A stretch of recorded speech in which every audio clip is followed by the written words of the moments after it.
Ni byinshi bikomeje kuvugwa ndetse binagarukwaho cyane mu isi y'imyidagaduro, by'umwihariko bimwe muri byo tugiye kuba tubigarukaho ndetse turebere hamwe uko bigiye byifashe. Uwitwa Pamela, Uwicyeza Pamela, n'umwe mu bantu navuga ngo bakomeje kuza mu itangazamakuru ndetse banibasirwa n'abantu batari bakeya kuri izi mbuga nkoranyambaga, dore ko abantu benshi bakomeje kugenda bamugarukaho nyuma y'uko hagaragaye video yagiranye urugwiro ruhambaye n'undi musore, ndetse by'umwihariko abantu benshi bagenda babiteraho commentaire bavuga bati ni gute umuntu w'umumama, umuntu ufite umugabo yatinyuka rwose akagirana umubano nkuriya n'uyu musore. Tugiye kuba tubigarukaho turebere hamwe uko bigiye bimeze ndetse turebere hamwe n'uyu musore uwo ari we by'umwihariko, dore ko abantu benshi bakomeje kugenda banamuvuga batanamuzi, ndetse bakagenda batanga ibitekerezo by'umwihariko byibasira uyu Pamela ndetse batazi ikijya mbere ndetse batazi n'uwo ari we. Tugiye kuba tubigarukaho kugira ngo tubashe kurebera hamwe uko bigiye byifashe. Ubundi nk'uko abantu benshi bakurikirana imyidagaduro cyangwa se ku mbuga nkoranyambaga abantu benshi bakunda kwitegereza, mwabonye neza ko mu minsi mikeya ishize byavuzwe cyane ko The Ben ashobora kuba atameranye neza n'uwitwa Pamela. Ibyo ni ibintu byavuzwe cyane ndetse bigakwirakwira hirya no hino,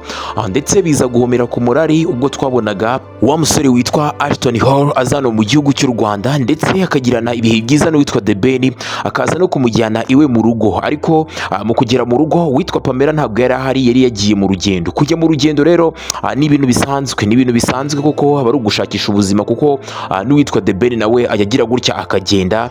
Rero bikaba byaravugwaga yuko uyu Pamela yari ari mu gihugu cya Uganda, ndetse ibingibi bakareba ari ibintu rwose navuga ngo bitari big deal, kuko bose n'abanya business, ntago bose baba bagomba kwicara mu rugo, kuko nanabonye uwitwa The Ben nawe afite tuwa muri Canada mu minsi iri buze koza. Urumva nyine baba bagomba kugira gutya bakagenda bakajya gushakisha ubuzima. Iko niko nyine life imeze, bose baba bagomba gushakisha tu. Icyo gihe ku bantu benshi umuntu akurikirana mwabonye ko witwa The Ben yagize gutya agahamagara Pamela akamubwira ko bagize abashyitsi, ndetse undi nawe akamubwira ko rwose ababajwe nuko atahamusanze, atari ko nzagaruka nka nyuma y'amezi 6, ati ndishwa neza ko nyuma y'amezi 6 nzahagusanga.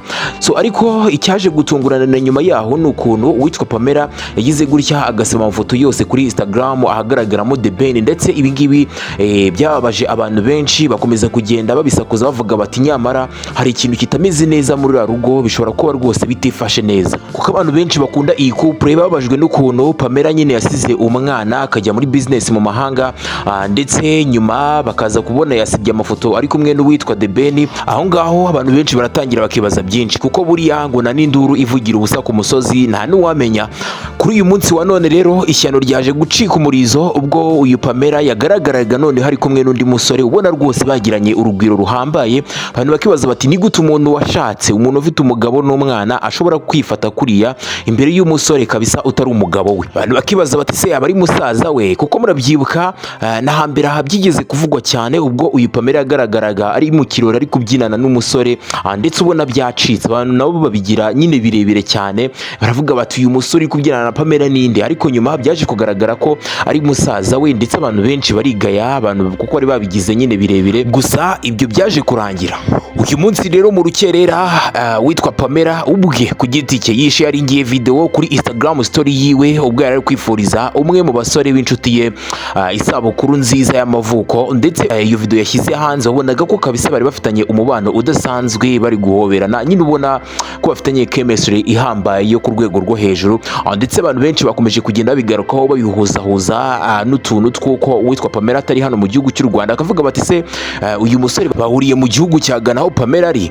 Gusa mbere y'uko ngira ikindi kintu mvuga, reka mbanze musobanurire uyu musore uwo ari we. Uyu musore yiyita Eddie Rider, ariko yitwa Eddie Mugabo, akaba ari umusore w'umunyarwanda, akaba ari murumuna wo witwa DJ Spin.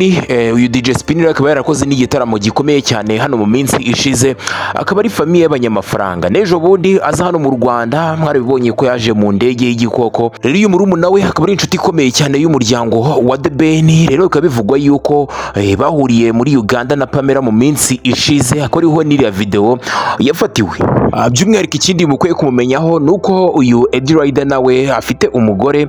Rero urumva nyine nta bintu byinshi byigiye byo gukeka umubano w'aba babiri bombi, dore ko ahanini uyu Pamela nkeka ko yagiye no gupostinga iyi video n'umugabo wenda yarayibonye. Nta kintu rero nkeka ko byari kuba byangiza, keretse wenda iyo iza nko kumuceka akaba ari nk'undi muntu wenda ugapostinga, nibwo byari kuba ari birebire cyane. Ariko kuva ari na Pamela noneho ku giti cye wanayipostingiye, urumva rero nta bintu byinshi nkeka ko yari arimo kugenda yikeka. Rero nyuma yuko amaze kwipostinga ndetse agashyira amagambo yifuriza isabukuru nziza uyu mushuti we cyane, abantu benshi baje kubikomantaho cyane bavuga byinshi bivayo, dore ko hari n'abatatinye kuvuga ko Pamela ashobora kuba yarananiye umugabo we akagenda, ndetse biba birebere cyane. Ariko Pamela nawe mu burakari bwinshi byaje kumurakaza, byamurakaje cyane. Atangaza amagambo abinyujije kuri Instagram ye avuga yuko rwose ahaye gasopo aba content creators ndetse n'ababloga bagiye batandukanye bakomeje kugenda bavuga byinshi ku buzima bwe ndetse no ku muryango we, dore ko Pamela yatangiye avuga yuko rwose ari igihe kirekire yacecetse ndetse hari na byinshi yirengagije atashakaga kuba yajya mu bintu by'imbuga nkoranyambaga nyine, kuko yari yaramenyereye abantu bamuvuga ndetse akanabyihorera. Ariko kuri uyu munsi wa none avuga yuko atari buze kuba yabireka, ahubwo atanze amasaha 24 yonyine yo kuba buri muntu wese wamuvuzeho ikintu icyo ari cyo cyose cy'ikinyoma kuba asibye izo post ndetse n'ibyo biganiro byose yamukozeho akabisiba, ndetse akavuga ko wigize umugabo wumva ashaka guhangana arahita amujyana muri ribu naramuka adasibye izo nkuru zose yamukozeho. Ngayo nguko nibyo ngibyo bikomeje kugenda bivugwa cyane cyane ku mbuga nkoranyambaga, ubona ko zakomeje kugenda zibasira uwitwa Uwicyeza Pamela waje kwipostingira akavideo, ariko bikaza kurangira bibaye birebire ndetse abantu benshi bakomeza kugenda babiteraho komanteri ahanini wakunze kubona ko atari nziza kabisa. Mukomeze rero mugire ibihe byiza. Yitwa Kigali Detox, ibiganiro by'abasitari, amakuru nk'aya ngaya nakagaruka. Murakoze cyane.